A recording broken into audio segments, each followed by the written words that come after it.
like everything's been going really well in your pregnancy. Yeah. Just one thing, like I went to my GP last week and my GPT results came back. Yeah. And it came out positive, so it looks like I have gestational diabetes again. Oh, okay. Oh, that must have come as a bit of a shock to you then. Yeah, I'm just struggling to know what to change now. I'm not too sure. Yeah, of course. And you know, we're here to support you, the midwives and your GP. Yeah. And it is quite a common thing to have. Yeah. Actually, 16% of women get gestational really? diabetes. Wow. Yeah. I have been feeling well supported. I've been seeing the endocrinologist and the diabetes educator. Yeah, oh no, that's really good. Oh, so that's good you've had that support. Yeah. Yeah. And so I know you had it with your last pregnancy. I did, yeah. And I did think, you know, I changed some of my diet, and I know that I'm on the larger side, but yeah, I thought I wouldn't get it again this time round. Yeah, of course. Bit of a shock. So how are you going with monitoring your sugars and everything like that? I take my blood sugar levels 3 times a day after each meal, maybe 3 hours after each meal. Yeah, that's really good. They've been pretty stable. Oh, that's really good to hear. Okay, well that's a positive point. That's great. Well, I know you've been a bit concerned about the diagnosis of gestational diabetes. It's important to know you've got our full support throughout the pregnancy. We can figure out ways to manage this together. How much weight do you think you put on throughout the pregnancy? I don't know. I don't weigh myself every day, but I think maybe 6 kilograms. Yeah, well it can be really difficult to monitor weight.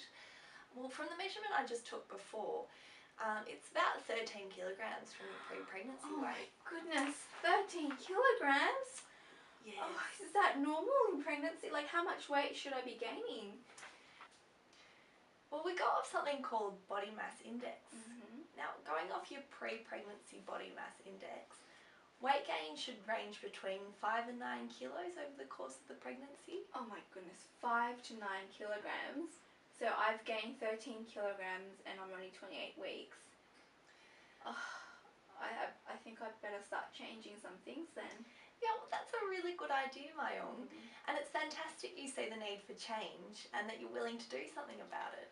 Oh, yeah, well, I don't want my baby to be unhealthy or myself either, so yeah, I think I should have to change some things in my life. Yeah, and that's good. And by making those healthy lifestyle changes, you can decrease the risk of further weight gain throughout your pregnancy, which can cause adverse side effects later in pregnancy. Right. I do remember my first baby, he was very big for his age. I did have gestational diabetes then as well, and I think he was like 4.5 kilograms, and I had a really, really big tear. Oh, goodness. Because he was so big, and I remember the doctor saying it was related to me having the diabetes. Oh my goodness, Mayong, you're a superwoman.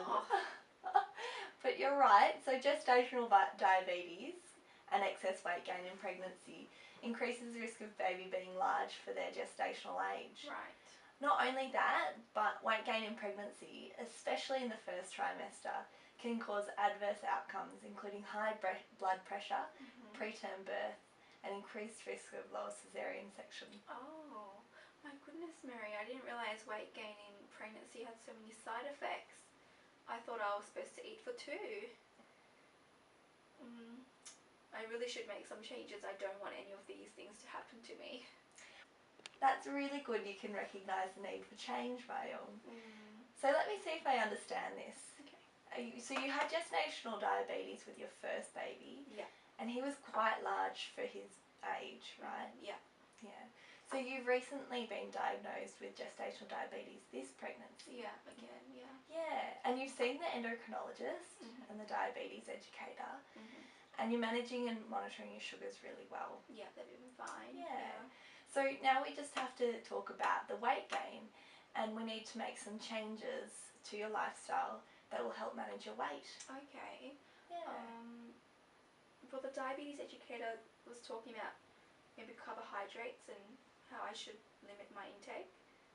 Yeah, that's a really good point. So carbohydrates are our main source of energy, but they can often be overconsumed and cause excess weight gain. Right. What kind of carbohydrates do you eat? Well, like I mentioned, I eat lots of white rice. Yeah. maybe around 6 cups a day to be exact. Yeah, okay. Yeah. Well, yeah, so you're right. With carbohydrates, white rice is a carbohydrate. Yeah. And do you think 6 cups might be a bit too much? I'm thinking maybe it is. Yeah, maybe. Yeah. Do you think I should cut down on my rice? Would you like to hear about the kind of changes you could make if you wanted to? Yeah, of course. Well, white rice is something we call a high GI food. So it's got a high glycemic index. Okay. So white rice is quickly absorbed and broken down by our body. Yeah. And it causes a rapid rise in blood sugar. Oh. Yeah. So white rice will make you feel full, but only for a short period. Right. Yeah. So have you heard of the term low GI? It gets thrown around quite a lot. Yeah, I mean, it is on, sorry, I think the diabetes educator mentioned that term. Yeah. Is it food that makes you feel fuller for longer? Yeah, that's like, correct. Yeah, like cereal, like some cereals or something Yeah, like that. yeah. Look, and so low GI foods are broken down and absorbed more slowly by the body. This causes a slow and steady rise in blood sugar levels and insulin levels. So it's good to eat foods that are low in GI rather than high GI. So I should be buying food that are low in GI. Yeah, that's right. So what kind of foods can I buy then? Okay, so brown rice is a good example. Oh, right. Yeah. So I can still have rice. Yeah, that's right. Oh, that's good. And if I could suggest making a simple change from white rice to brown rice, that would really help with your blood sugar levels and your weight loss. Yeah, that's something that I can do definitely. Yeah, and that means you won't have to eat as much white rice. So eating brown rice will make you feel fuller for longer. Right. So it will sustain you and you won't get as hungry. Right, and I remember the educator was also saying I should have more fruits and vegetables. Yeah, that's Maybe I right. could do that as well. Yeah.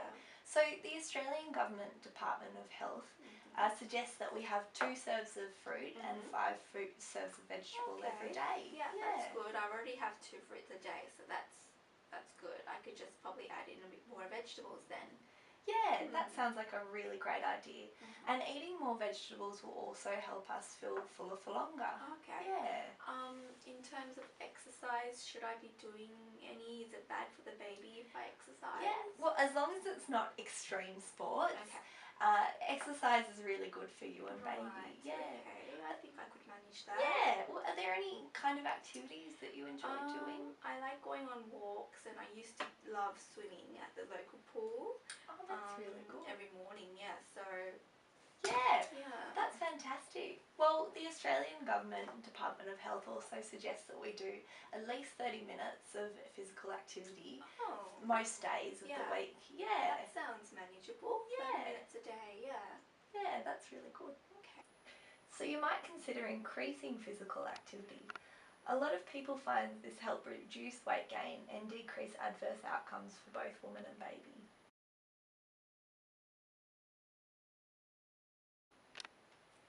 So, yeah, I think that sounds very manageable, yeah. Yeah, well that's great, Mayong. Maybe we can consider setting up some goals. Yeah, so I'll be seeing you again in 3 weeks' time for our next visit. Yeah. Between now and then, what kind of things would you consider doing differently? So first of all, I'll swap my white rice for brown rice. Yeah, And that's great. only eat it in moderation, so maybe like 4 cups a day maybe. And maybe increase my vegetables and start exercising 30 minutes a day. Yeah, oh, that sounds like a really good goal. Mm-hmm. Do you think it's doable in the course of 3 weeks? Yeah, I think it's not too hard. I'll go straight to the supermarket after this appointment and buy some brown rice and vegetables. Fantastic. Oh, that's really, really good. So next time I see you, you'll be eating brown rice instead of white rice. Yeah. Increasing your vegetable intake to 5 serves a day. Okay. And doing at least 30 minutes of physical activity on most days. Yeah, that sounds good. Yeah, Thanks, oh, that's Mary. great. Oh, fantastic. Well, I'm so excited to see you in 3 weeks and hear about how everything goes. Oh, I hope I can succeed. I'm sure you will. I feel so much better about this pregnancy after our conversation. Oh. And just making those goals. Oh, Thank that's you. really good to Yeah. hear. Oh, fantastic.